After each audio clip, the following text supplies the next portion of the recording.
Hello students, मैं दीपक sir और आज हम क्लास 12 के लिए एक दूसरा वीडियो लेके आए हैं और जिसमें हम पढ़ेंगे और डिस्कस करेंगे इसमें magnetic field intensity at a point on the equatorial line of bar magnet.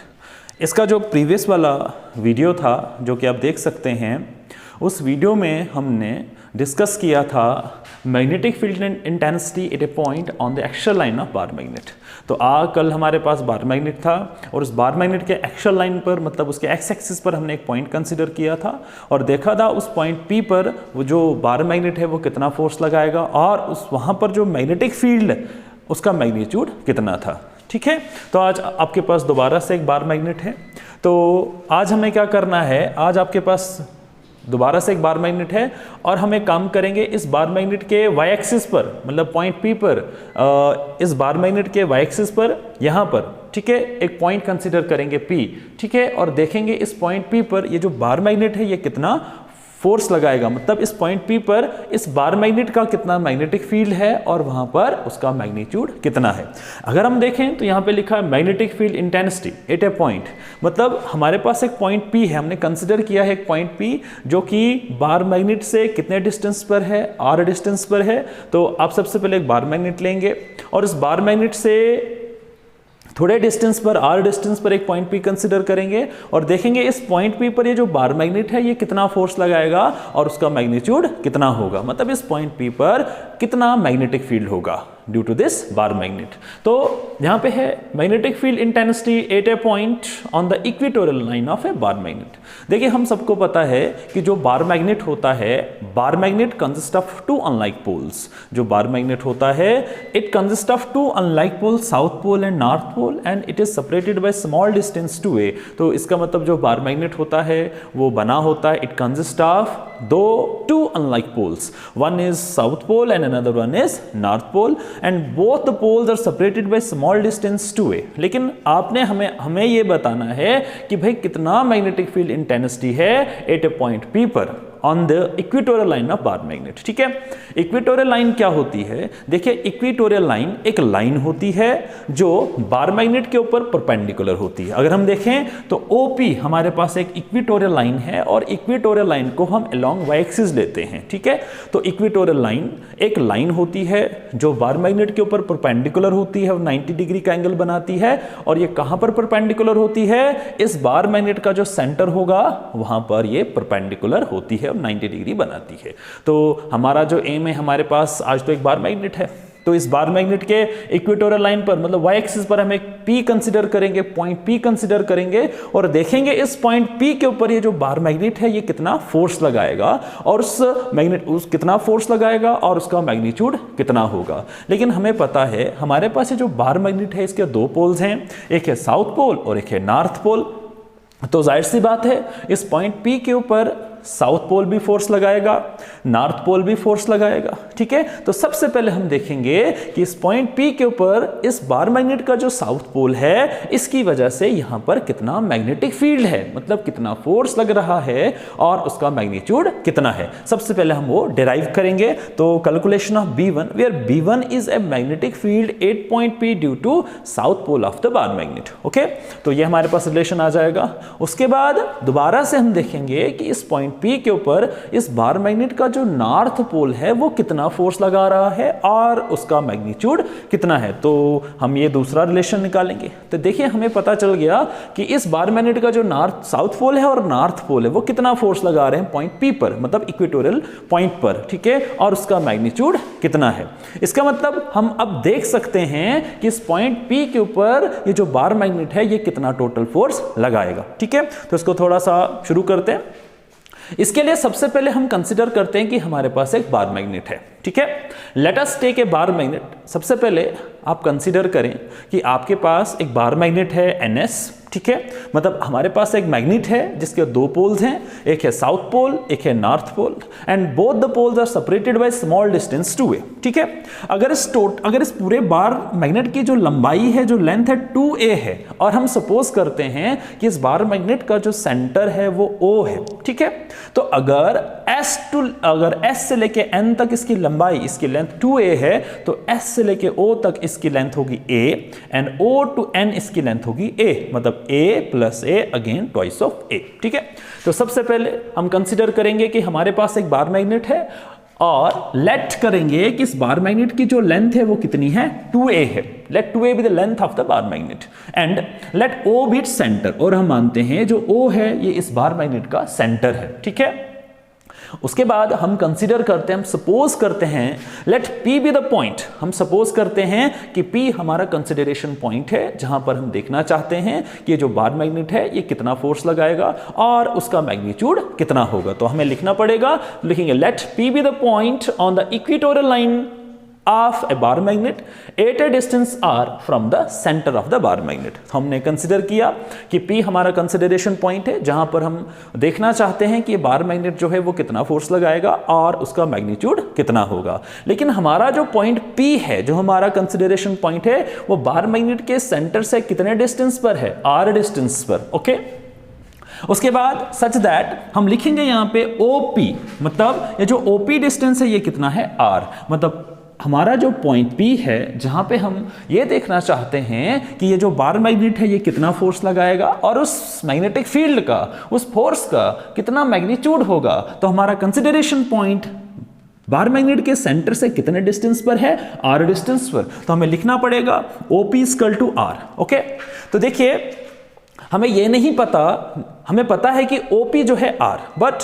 हमें वैल्यूज निकालनी पड़ेगी। SP हमें पता होना चाहिए कि SP की वैल्यू कितनी है और NP की वैल्यू कितनी है। तो हमारे पास बोथ ट्राइंगल्स हैं, ये भी ट्राइंगल है और ये भी ट्राइंगल है, तो यहाँ पे हम पाइथागोरस थ्योरम का यूज कर सकते हैं। ठीक है, by Pythagoras theorem. Now Pythagoras theorem कहता है कि बाय हाइपोटेन्यूज का स्क्वायर इक्वल्स टू बेस का स्क्वायर प्लस परपेंडिकुलर का स्क्वायर। ओके, नाउ SP, अगर आप यहाँ देखें इस ट्राइंगल की बात करें, फर्स्ट ट्राइंगल की बात करें और इसको मानते हैं सेकंड ट्राइंगल, तो इस फर्स्ट ट्राइंगल का जो हाइपोटेन्यूज है वो SP है, तो SP का स्क्वायर इक्वल्स टू बेस का स्क्वायर, नाउ OS का स्क्वायर प्लस इसका जो परपेंडिकुलर है वो OP है, तो OP का स्क्वायर आ जाएगा। ठीक है, now SP square is equal to OS, अगर आप देखें O टू लेके S तक कितना है हमारा A, ठीक है, प्लस बट O टू लेके P, OP कितना आपके पास है R, तो आएगा R स्क्वायर। ठीक है, तो आपके पास आएगा SP whole square equals to R square plus A square.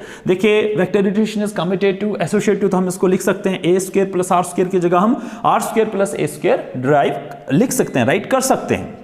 उसके बाद हम एक काम करते हैं, यहाँ पे स्क्वेयरिंग करते हैं, बोथ साइड स्क्वेयरिंग करेंगे। Now squaring on both side, now SP, क्योंकि यहाँ पे आएगा SP का स्क्वायर होल रेज पावर 1/2, या तो अंडर रूट लिखें तो स्क्वायर और रूट कैंसिल हो जाएगा, यहाँ पे रहेगा under root of R square plus A square, और इसको हम सिंपली लिख सकते हैं SP equals to R square plus A square whole raise power 1/2। तो हमें यहाँ से आसानी से हमने SP, जो हमारी ट्राइंगल की SP साइड था, उसका वैल्यू हमने निकाल लिया। तो SP का वैल्यू हमारे पास है under root R square plus A square, और SP equal to R square plus A square whole raise power 1/2। ठीक है, इसी प्रकार से हम देखेंगे कि ये जो सेकंड ट्राइंगल है इसका जो हाइपोटेन्यूज है NP, तो इसकी भी वैल्यू हमें निकालनी पड़ेगी। तो देखेंगे नाउ N, तो सिमिलरली आपको सेम करना पड़ेगा। तो now NP equal to under root R square plus A square. So हमारे पास अभी SP की वैल्यू भी है, हमारे पास OP की वैल्यू भी है, हमारे पास SO की भी वैल्यू है, हमारे पास ON की भी वैल्यू है, हमारे पास NP की भी वैल्यू है। तो हमें ट्राइंगल की हर एक साइड का की जो वैल्यू है वो हमें पता है। ओके, उसके बाद हमारे पास बार मैग्नेट है और बार मैग्नेट के दो पोल्स हैं, एक है साउथ पोल एक है नॉर्थ पोल। तो सबसे पहले हम देखेंगे ये जो हमारा कंसिडरेशन पॉइंट है, इस पॉइंट P पर इस बार मैग्नेट का जो साउथ पोल है वो कितना फोर्स लगाएगा, मतलब यहां पर जो मैग्नेटिक फील्ड होगा उसका मैग्नीट्यूड कितना है। तो हम क्या करेंगे, calculation of B1 where B1 is a magnetic field at point P, या B1 is a magnitude of magnetic field at point P due to south pole of the bar magnet. Okay, तो यहाँ पे हम Coulomb's law का use कर सकते हैं, Coulomb's law of magnetism का यूज कर सकते हैं, ठीक है। Now Coulomb's law of magnetism states that the force of attraction और repulsion is directly proportional to the product of the is directly proportional to the product of pole strength and distance between them. Okay तो हमारे पास यहाँ पे south pole है जिसका strength m है, तो सबसे पहले हम लिखेंगे B1 where B1 is a magnetic field intensity या magnitude of magnetic field 8 point P due to south pole. किसके बराबर आएगा भाई? m, where m is the pole strength of south pole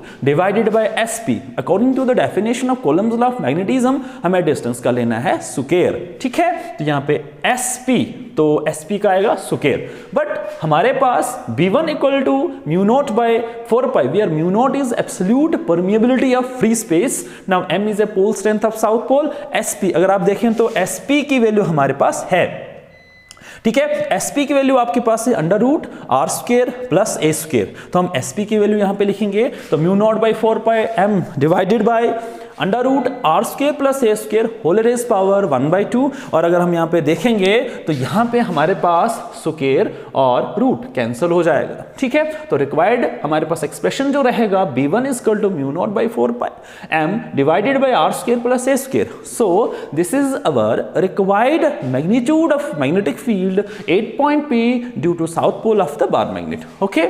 और यहाँ पर इस मैग्नेटिक फील्ड वेक्टर B1 की जो डायरेक्शन होगी वो अलोंग होगी PS। तो सिमिलरली हम इसी प्रकार से देखेंगे कि इस पॉइंट P के ऊपर इस बार मैग्नेट का जो नॉर्थ पोल है वो कितना फोर्स लगाएगा और उसका मैग्नीट्यूड कितना होगा, ठीक है। तो calculation of B2 where B2 is the magnitude of magnetic field 8 point P due to north pole of the bar magnet. Now again we are using here Coulomb's law of magnetism. So now B2 equals to mu naught by 4 pi where mu naught is a absolute permeability of free space and 4 pi is a constant. Now m is a pole strength of our south pole and np is the distance that is np, ठीक है। Now again np, हमारे पास np की value तो है, हमने पहले ही derive कर चुके हैं under root are square plus A square. So हम यहाँ पे लिखेंगे नाउ, तो np की जगह आप लिखेंगे under root are square plus A square whole square. Now square और रूट हमारे पास कैंसिल हो जाता है, तो now B2 is equal to mu naught by 4 pi m divided by r square plus A square. So this is our required expression for magnitude of magnetic field 8 point P due to north pole of the bar magnet, okay. तो हमें पता चल गया कि point P पर bar magnet का जो south pole है वो कितना फोर्स लगा रहा है और इस पॉइंट P के ऊपर इस बार मैग्नेट का जो नॉर्थ पोल है वो कितना फोर्स लगा रहा है। तो हम आसानी से अब टोटल फोर्स निकाल सकते हैं, लेकिन उससे पहले हमें यहाँ पे एक काम करना पड़ेगा।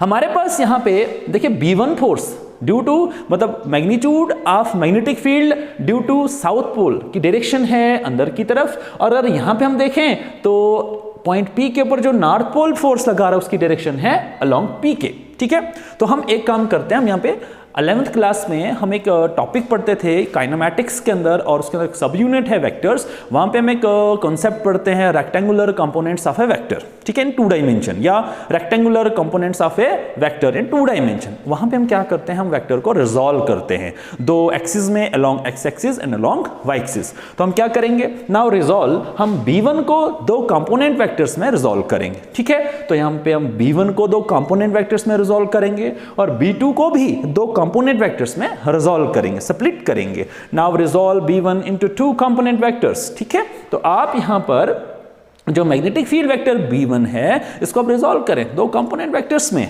तो इसका एक आएगा B1, तो इस वेक्टर B1 का जो कंपोनेंट वेक्टर होगा एक वो आएगा B1 sin थीटा इस डायरेक्शन में, और इसी B1 का जो दूसरा कंपोनेंट वेक्टर होगा वो इस डायरेक्शन में आएगा B1 cos थीटा, ओके।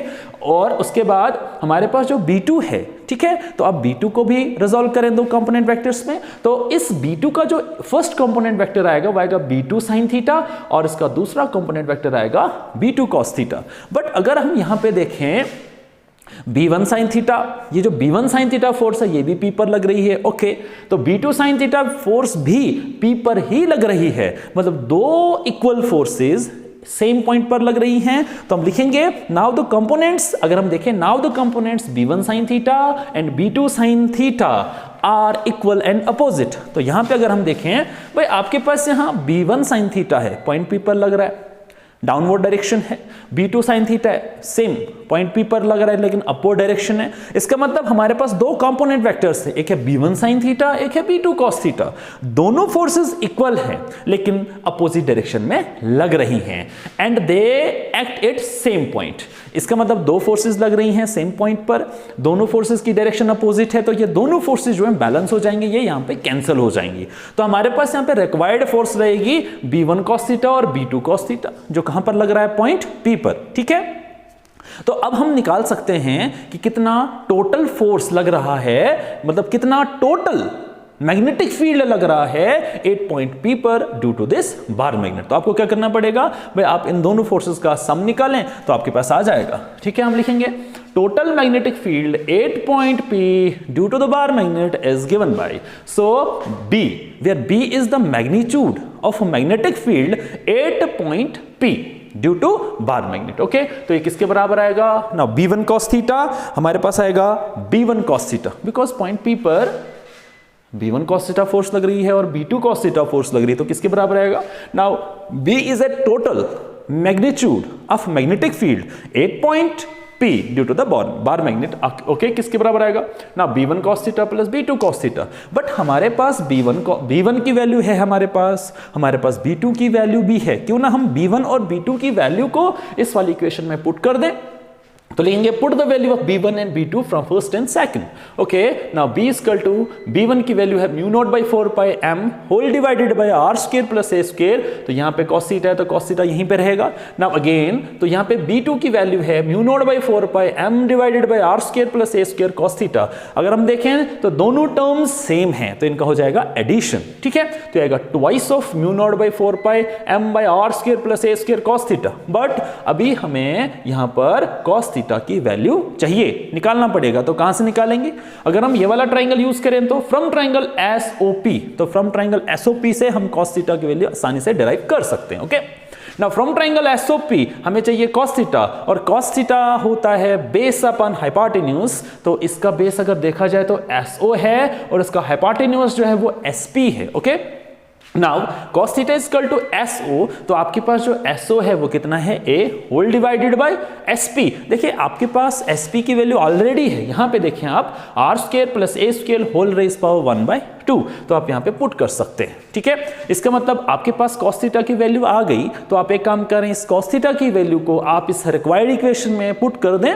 तो नाउ 2 mu naught by 4 pi m divided by r square plus a square into cos theta की वैल्यू आपके पास है a whole divided by r square plus a square whole raise power 1/2। ठीक है, now b equal to mu naught by 4 pi. देखिए आपके पास एक definition है, आपके पास होता है magnetic dipole moment, and magnetic dipole moment is denoted by vector m and it is equal to the product of magnitude of pole strength. तो दोनों पोल्स का स्ट्रेंथ सेम है, तो हमारे पास जो साउथ और नॉर्थ पोल है उनका जो मैग्नीट्यूड है कितना है m, और इनके बीच में डिस्टेंस कितना है 2a। मतलब आपके पास जो मैग्नेटिक डाइपोल मोमेंट है it is denoted by vector m and it is equal to the product of magnitude of pole strength. ठीक है, and distance between these two poles. ठीक है, तो हमारे पास अगर डेफिनेशन देखें तो m हमारे पास होता है m ऑफ ट्वाइस a, हमारे पास यहाँ पे m भी है, 2b है और a भी है, तो हम इसको राइट कर सकते हैं। Now mu naught by 4 pi m twice of a whole divided by a, इसकी पावर 1 है, when basis are same then powers are added.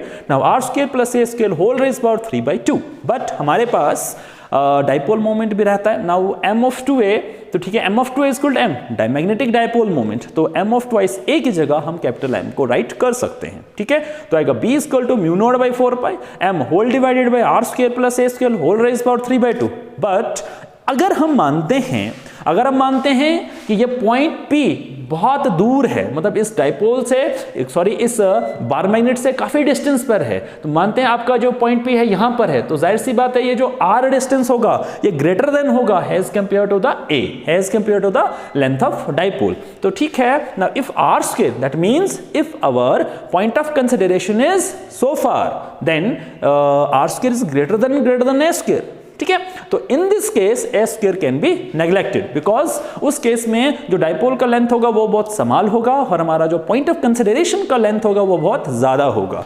ठीक है, now b equal to mu naught by 4 pi m divided by r square 3/2। Okay, now square and square goes cancel, now b is equal to mu naught by 4 pi m by r cube, so this is our required magnetic So this is our required magnetic field intensity at point P due to the bar magnet, or this is our required magnetic field intensity at a point on the equatorial line of a bar magnet.